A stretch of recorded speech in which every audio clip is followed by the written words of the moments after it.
Usually when we talk about restoring a classic, like a centuries-old painting, Hmm. um, there is this underlying expectation of historical precision.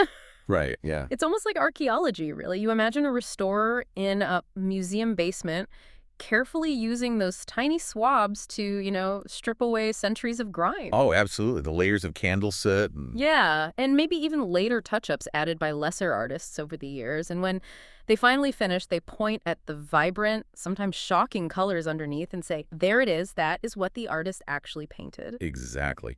And the entire goal there is a revelation of the original intent.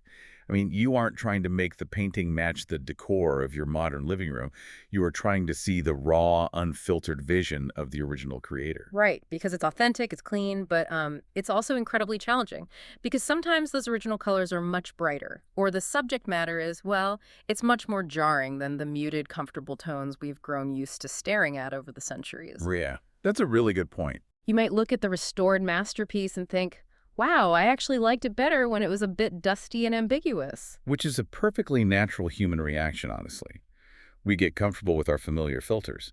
But if you want the truth of the artwork, you have to accept the original colors. And that brings us perfectly into our topic for today.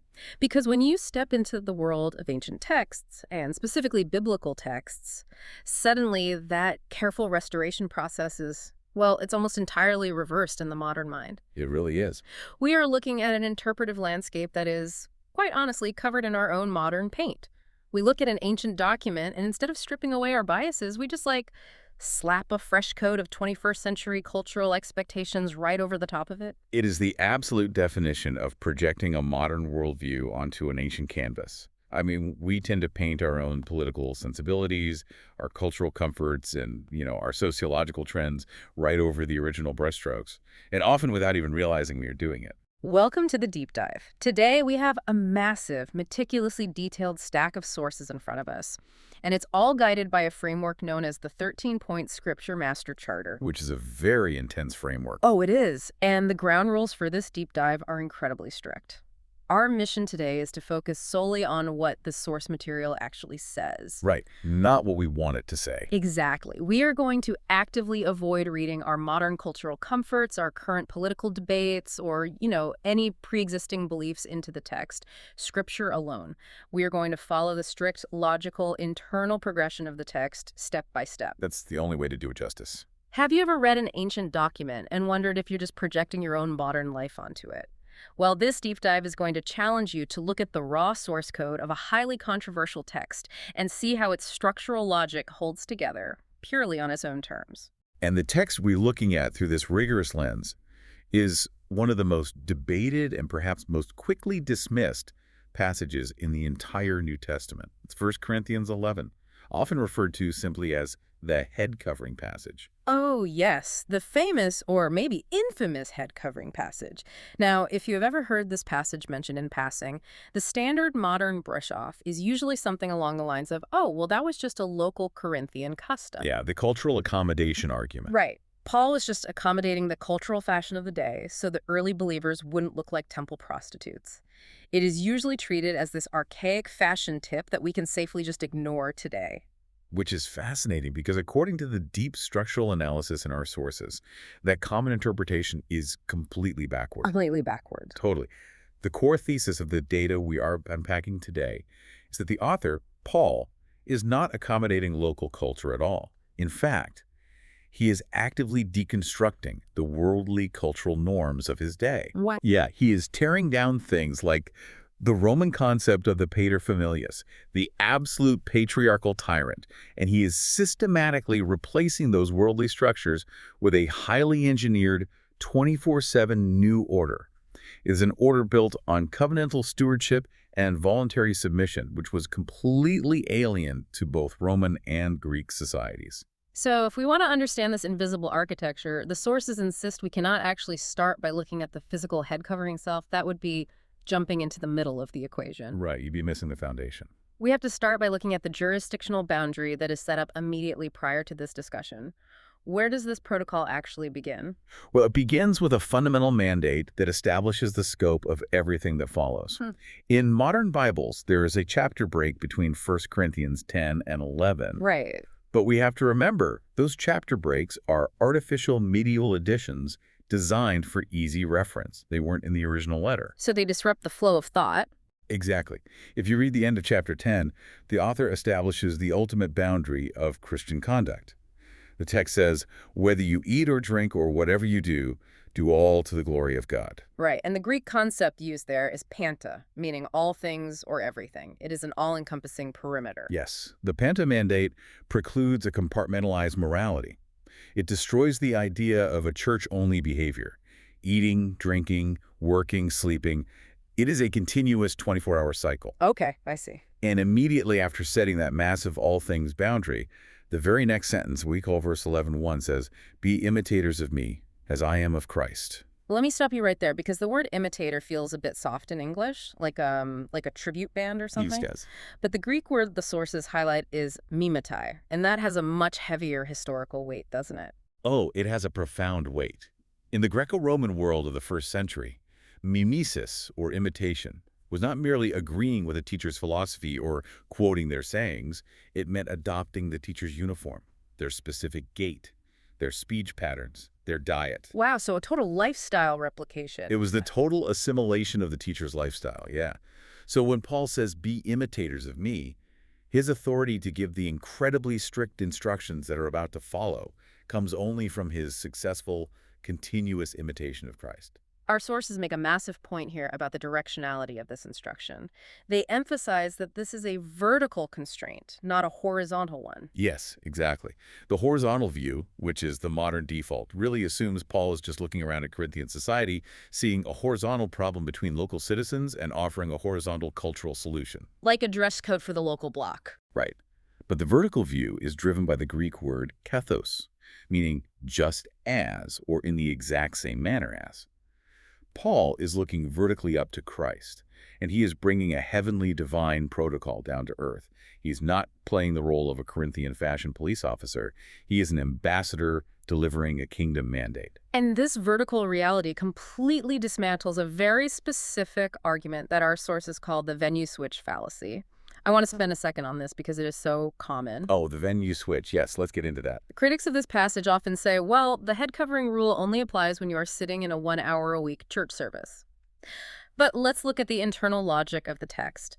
If the imitation of Christ is a 24/7 lifestyle, which we know it was for Paul, involving his tent making, his physical suffering, his travels, then how can the rules that immediately follow be logically boxed into a temporary corporate meeting? They logically cannot, unless a specific, explicit venue switch is stated in the text, like saying, now when you enter the synagogue building, the preceding panta boundary remains in effect. To assume a venue switch is to read a modern Western concept of going to church into an ancient text where believers were actually meeting in living rooms and living continuously in community. It is like someone telling you, I want you to be healthy in all things you do, whether you eat or drink, therefore follow my diet. Okay, good analogy. Right. And you respond by saying, great, I will only follow this diet when I am physically standing inside the gymnasium.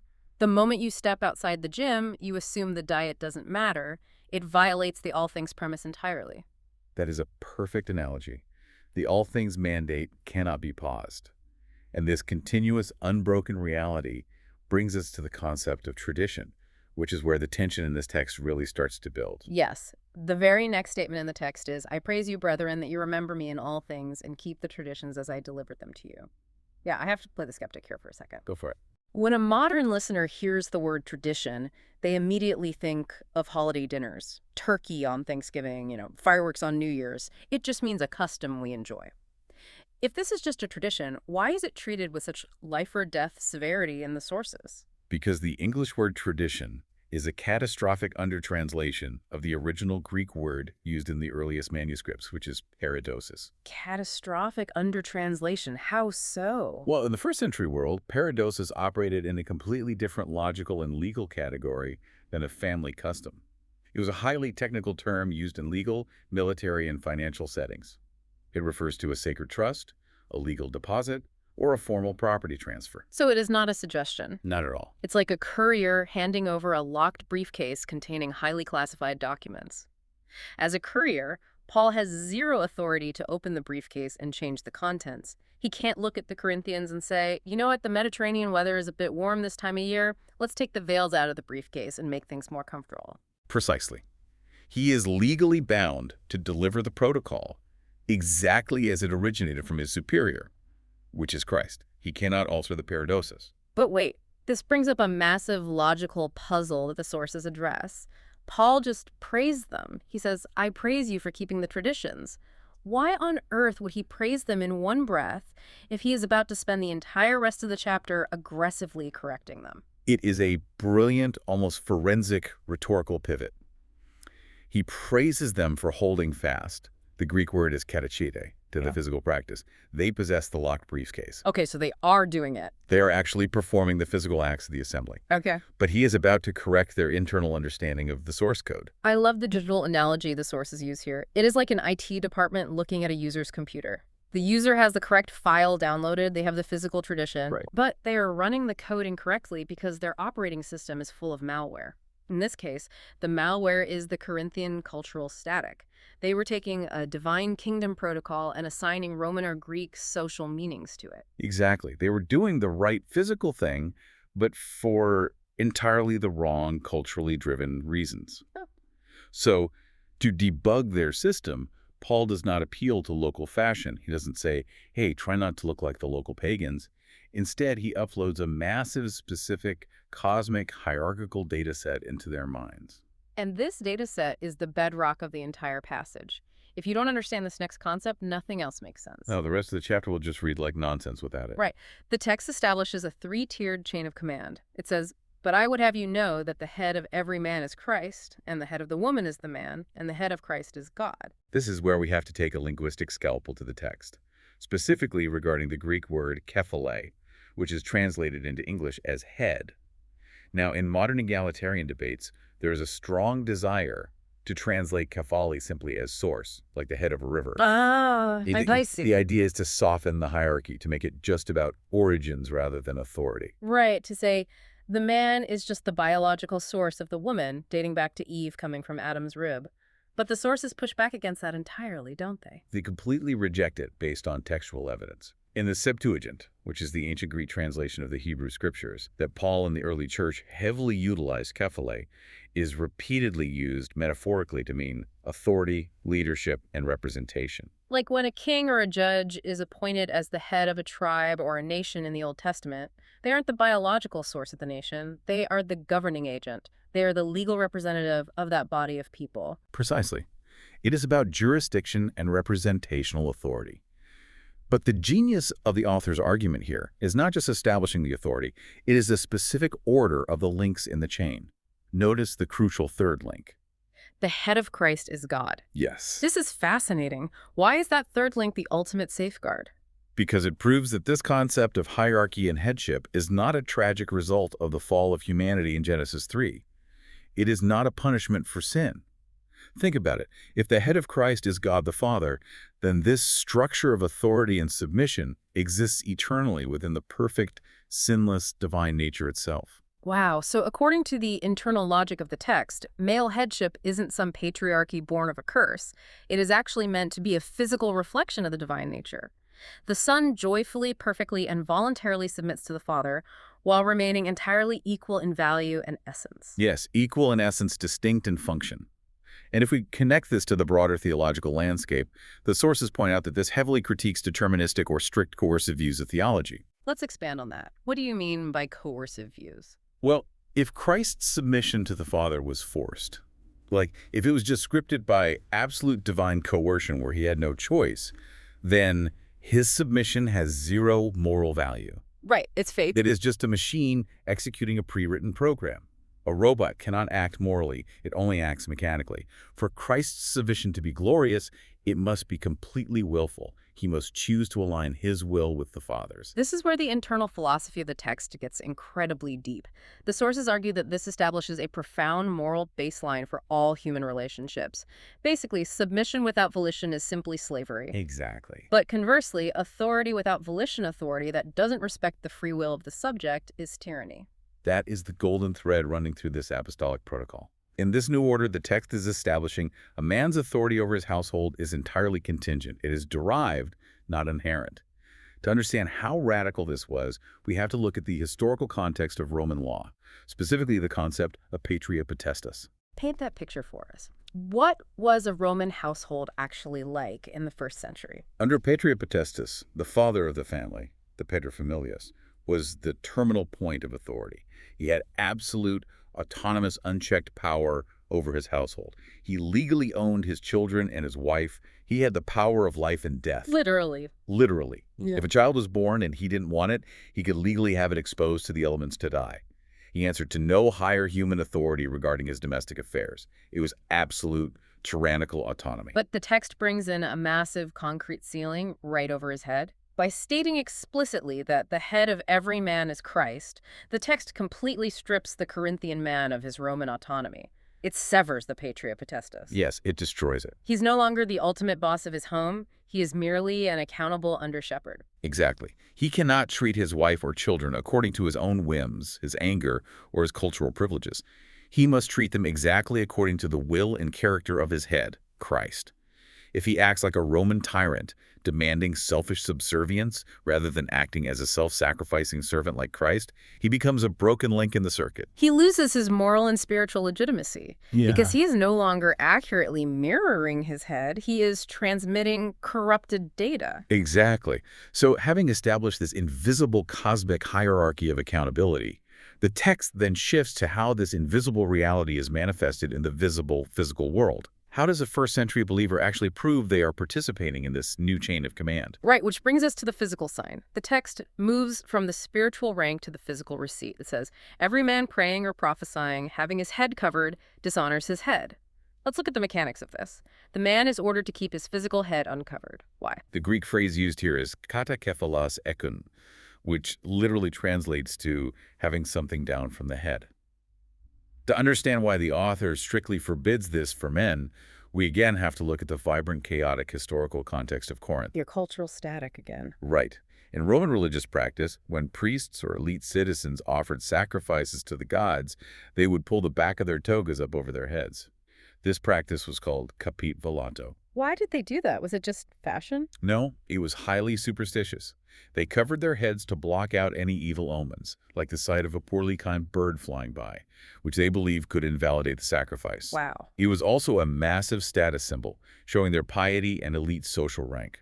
Furthermore, at this same time in history, emerging rabbinic Jewish traditions were also beginning to encourage men to cover their heads during prayer as a sign of mourning or unworthiness before God. So Paul is stepping into this incredibly dense cultural intersection, and he acts as an absolute iconoclast. He takes a sledgehammer to the cultural norms of both the elite Romans and the emerging rabbinic traditions. He tells the men, take it off. Stand completely uncovered. Yes, he does. But the reason he gives is fascinating. The sources point to the double meaning of dishonor. The Greek word is kataiskine. Yes, kataiskine means to profoundly shame or disgrace. The text creates a brilliant double entendre. By covering his physical anatomical head, the man brings shame to his spiritual head, which is Christ. Let me make sure I'm tracking the exact mechanism here. If a man covers his head while actively interfacing with the divine, praying or prophesying, he is basically communicating a visual lie. Okay, yes. He is physically signaling that there is still a barrier between him and God.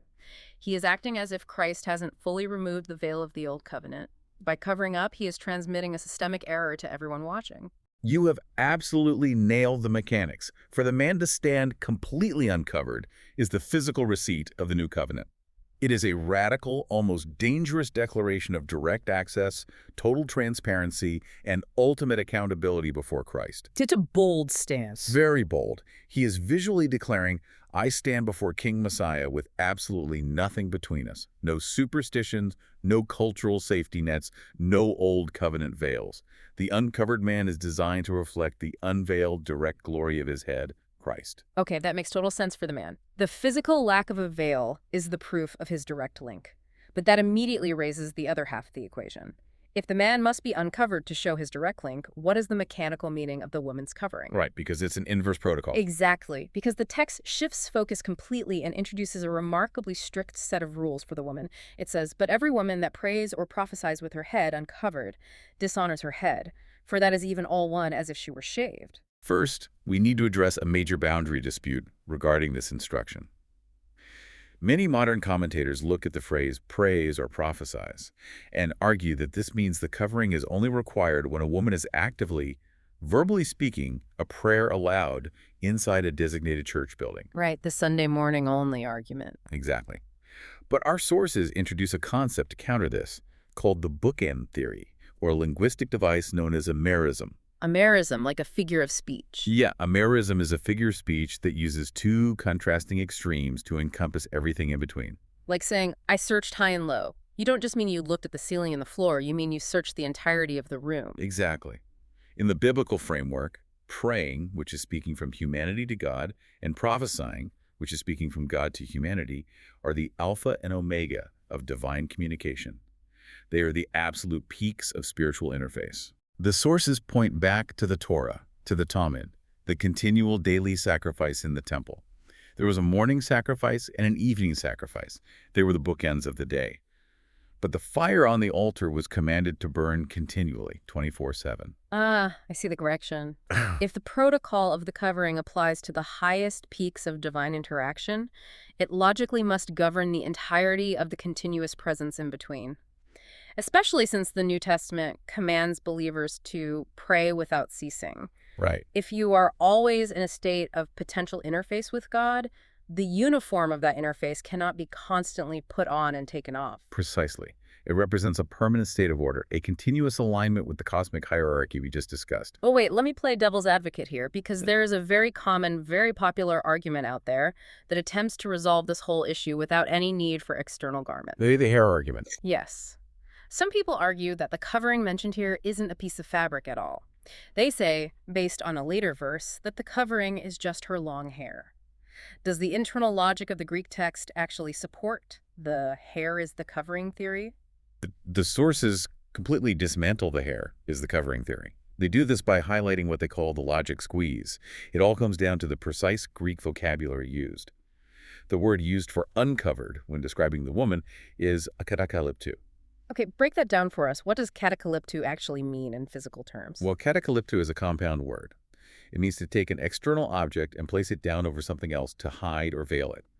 It requires an active physical motion of placing an external item. Hair, biologically, grows out of the head. A veil is an external object placed down over the head. They are categorically different things in the Greek language. And the logic squeeze becomes incredibly apparent when you look at the very next sentence. The text says, "For if the woman be not covered, let her also be shorn." If the hair is the covering, the text is essentially presenting a logical glitch. A huge one. It would be saying, if she does not have long hair, let her cut her hair off. Exactly. It is a redundant absurdity. You cannot cut off what is already absent. The author is clearly distinguishing between two entirely different things. A fabric covering, which is an action taken by the woman, and her natural hair, which is her biological state. That makes the distinction crystal clear. And he creates a severe ladder of consequence. He argues that if a woman refuses the fabric covering, she must logically accept the penalty of losing the biological hair. Let's talk about that penalty, because this is where modern readers really bristle. The vocabulary of shame here is intense. The text uses the word kirhastai, which means to aggressively shear or crop the hair short like an animal, and xyrostai, which means to completely shave the scalp bare with a razor. It's very aggressive language. Why is the text using such extreme, seemingly punitive language just over a piece of cloth? To understand the severity, we have to look at what a shaved head visually communicated in the ancient world, specifically rooted in Old Testament Torah law. In passages like Numbers 5, which deals with the test for an unfaithful wife, exposing or shaving a woman's head was the ultimate mark of a rogue agent. A rogue agent. It was the universal, unmistakable sign of an adulteress, a woman under severe public judgment, a prisoner of war, or someone who had entirely removed herself from the legal and physical protection of a household. So it wasn't just a bad haircut. It was a visual broadcast that this person is legally unprotected and socially disgraced. Correct. And the author is using a mathematical equivalent here. He is telling the Corinthian believers that they cannot pick and choose which parts of the cosmic order they want to visually represent. You can't have your cake and eat it too. Right. If the women want to claim the liberty and direct glory of the man's uncovered head, they cannot do so without accepting the deep, devastating social and legal shame of the shaved head. He is essentially saying, choose your uniform. You cannot claim the status, the honor, and the protection of a subjected covenantal woman while simultaneously wearing the visual sign of a rebellious, unheaded, rogue agent. That is an incredibly tight logic squeeze. It forces a binary choice. Yeah. And if you were wondering why the distinction between male and female is enforced with such strict boundaries, the text pivots away from social shame entirely. It moves into the realm of ontology. It goes all the way back to the Genesis blueprint, to the very nature of human existence. For those listening, when we say ontology, we are talking about the fundamental nature of being, the absolute DNA of how and why things exist. Yeah. The text says, "For a man indeed ought not to cover his head, for as much as he is the image and glory of God, but the woman is the glory of the man." The linguistic details here are paramount. The Greek word translated as ought not is uk ophile. This is not a suggestion. It means to owe a legal debt. The man has a binding covenantal obligation to remain uncovered. And the reason given is his ontological status. He is the image, the representation, and the glory, the radiance or weight of God's authority on earth. But notice carefully what the text leaves out when it describes the woman's ontological status. Yes, this is crucial. It says the man is the image and glory of God, but it explicitly limits the woman's description. It only says the woman is the glory of the man. It completely omits the word image. That omission is the hinge of the entire argument. Yeah. In this specific chain of command, the woman does not represent the man's authority. She is his radiance. She reflects his honor. The sources use the analogy of the sun and the moon. Oh, I like that. The sun generates the light. The moon brilliantly reflects it, but it does not originate it. I really appreciate the specific analogy the sources provided for this dynamic. They describe it like a step-down transformer in a massive electrical grid.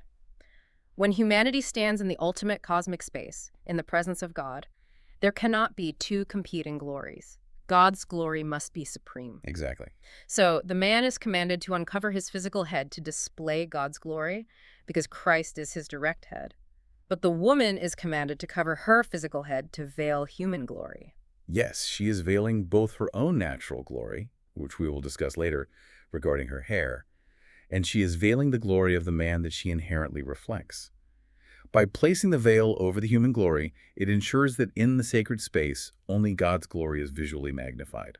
That is a stunning piece of theological architecture, and the text roots this not in Corinthian culture, but squarely in the events of creation. It uses two very specific Greek prepositions to make this point. First, it uses ek, denoting origin, for the man is not of the woman, but the woman of the man. She was physically taken out of his side in the Garden of Eden. Then, it uses the preposition dia, denoting purpose.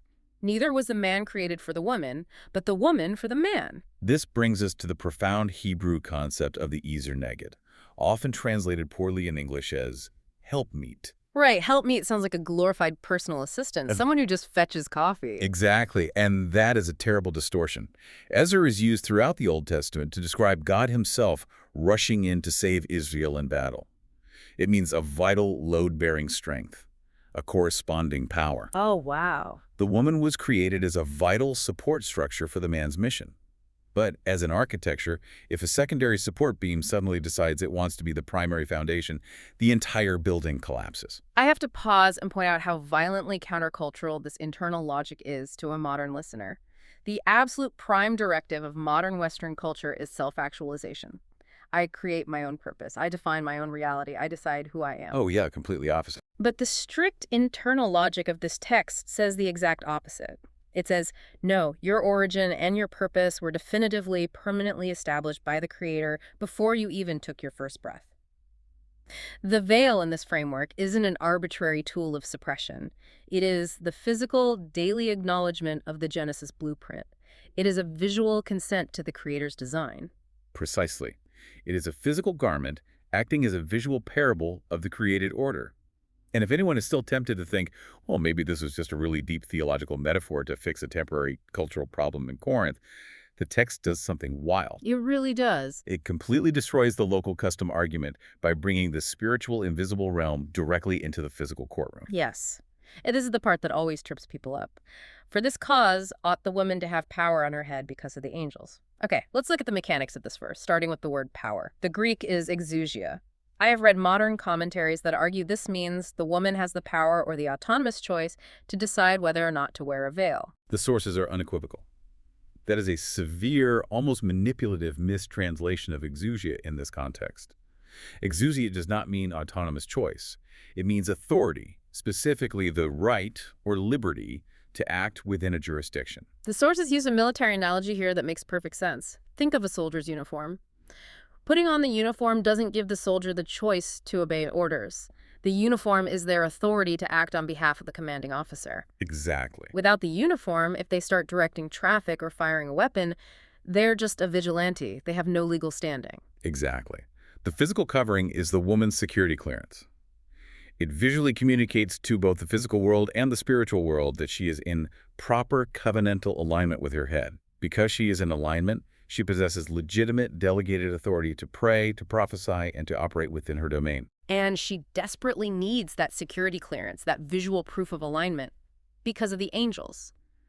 Dia tus angelis. Now, this completely shatters the idea that this is just about not looking like a temple prostitute to the local neighbors. This brings in a cosmic audience. It is the ultimate proof of the 24/7 lifestyle argument. In the biblical worldview, angels are not just hovering in the rafters of a church building on Sunday mornings listening to the choir. Angels are the terrifying, powerful guardians of divine order. They witness the precise, hierarchical execution of creation. Right. The sources reference Isaiah 6, where the seraphim, these massive spiritual beings, physically cover their own faces and feet in the presence of God's ultimate glory out of respect for the hierarchy. Yes, and conversely, the sources point to the cosmic catastrophe of Genesis 6, where the boundaries of order between the angelic realm and the human realm were violently breached. Angels are deeply invested in the maintenance of boundaries. They are described in the New Testament as ministering spirits who are constantly watching the 24/7 walk of human believers. So let me make sure I understand the metaphysical mechanics here. If a woman is walking around uncovered, claiming to be interfacing with the divine, she is essentially vandalizing the circuit in the eyes of these angelic watchers.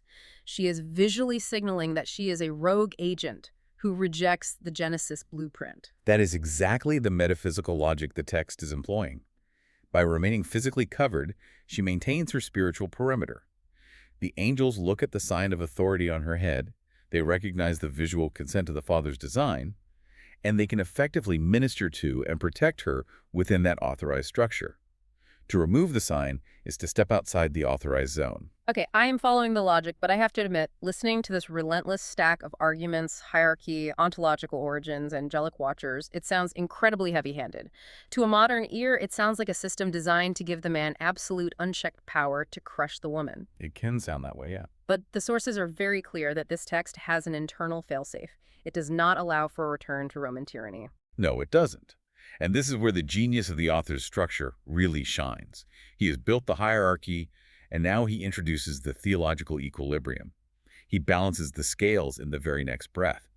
The text says, "Nevertheless, neither is the man without the woman, neither the woman without the man in the Lord." The pivot word there is nevertheless. In Greek, it is plen. How does that word function mechanically in the argument? The sources describe plen as a correction coefficient. It is an intentional mathematical adjustment to a formula to prevent it from swinging to a destructive extreme. Paul is putting a hard stop to any potential arrogance or isolation. He is saying, yes, there is a functional rank in the order of creation, but do not confuse rank with independence. Exactly. While the man may be the head functionally, there is an absolute mutual dependency in the reality of life. A head without a body is a useless monstrosity. A body without a head is a corpse. They cannot exist independently in the Lord. And he doesn't just leave it as a theological concept. He immediately backs it up with raw biology. The text says, "For as the woman is of the man, even so is the man also by the woman, but all things of God." I love how the sources call this the biological loop of humility. It is brilliant.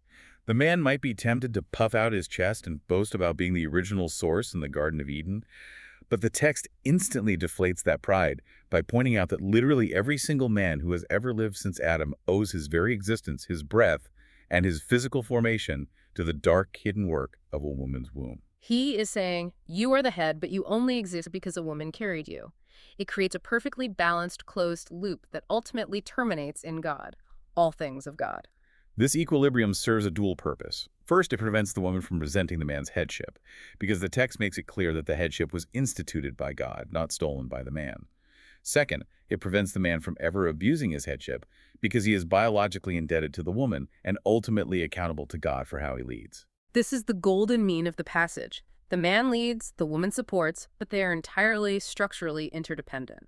If a man tries to use the first half of the argument to crush a woman, he is violating the equilibrium. But if a woman tries to use the equilibrium to cancel out the covering protocol, she is violating the established order. You cannot isolate the verses. They hold each other in tension. It is a perfectly balanced system. And having successfully used theology, Genesis history, and the angelic realm to build his case, the author now pivots to the final phase of his argument.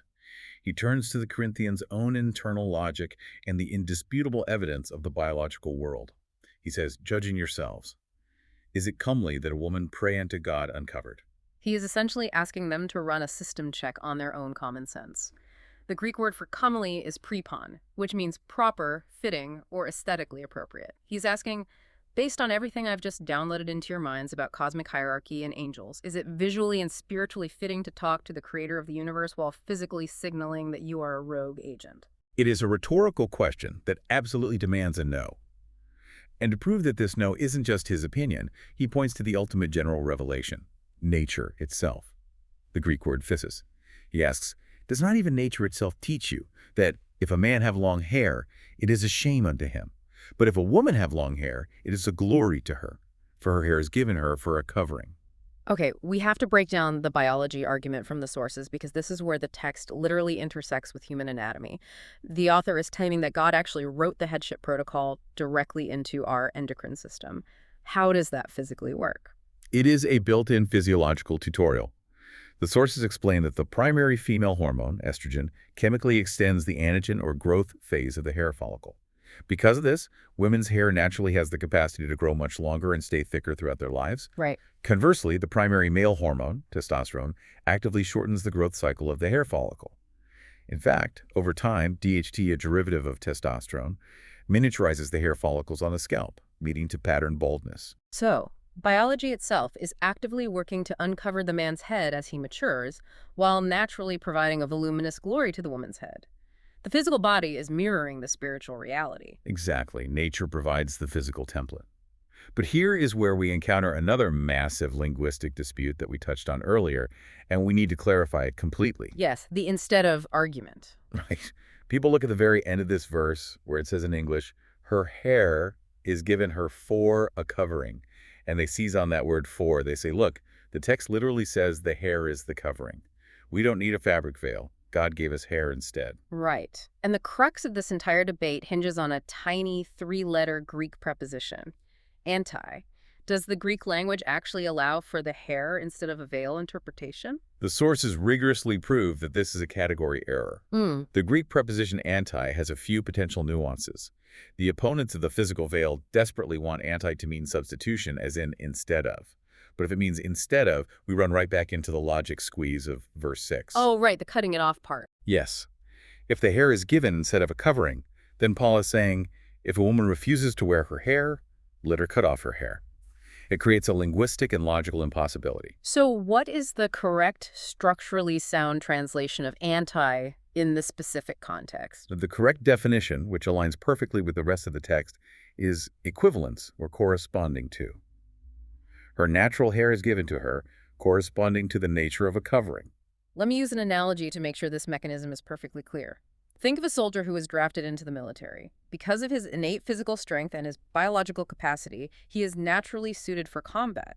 His physical strength is given to him corresponding to his role as a warrior. But his natural strength does not mean he doesn't need to be issued a rifle and body armor. That is exactly right. The natural glory, the biological hair, is the foundational layer. But it demands the covenantal response, the fabric veil. The natural biological distinction teaches the necessity of the spiritual covenantal distinction. To reject the fabric veil while keeping the long hair is like a citizen wearing a police badge but openly refusing to obey the police chief. The sources call it a visual lie. You cannot claim the fulfillment of the reality, the continuous 24/7 walk in the Spirit, while actively rejecting the physical, ordained sign of your alignment with that Spirit. Exactly, and that brings the author to his final verdict. He has laid out the ultimate comprehensive case. He's used the eternal Trinity, the Genesis creation order, the watchful angelic realm, and the indisputable facts of the human endocrine system. What happens if someone hears all of this overwhelming data and they still just want to fold their arms and argue? The text ends with a drop the mic statement. But if any man seem to be contentious, we have no such custom, neither the churches of God. The specific Greek word used for contentious is philonikos.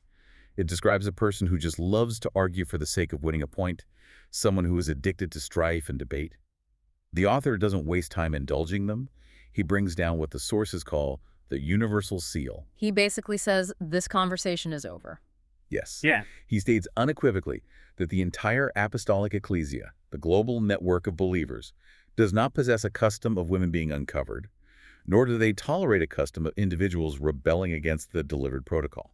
So, from the believers in Jerusalem to the churches in Antioch, all the way to the chaotic cultural melting pot of Corinth, this protocol was not up for local debate. It wasn't a regional anomaly.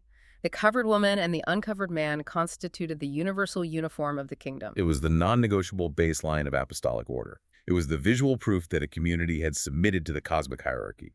I really have to step back and just marvel at the sheer, airtight, internal logic of this text as presented by these sources.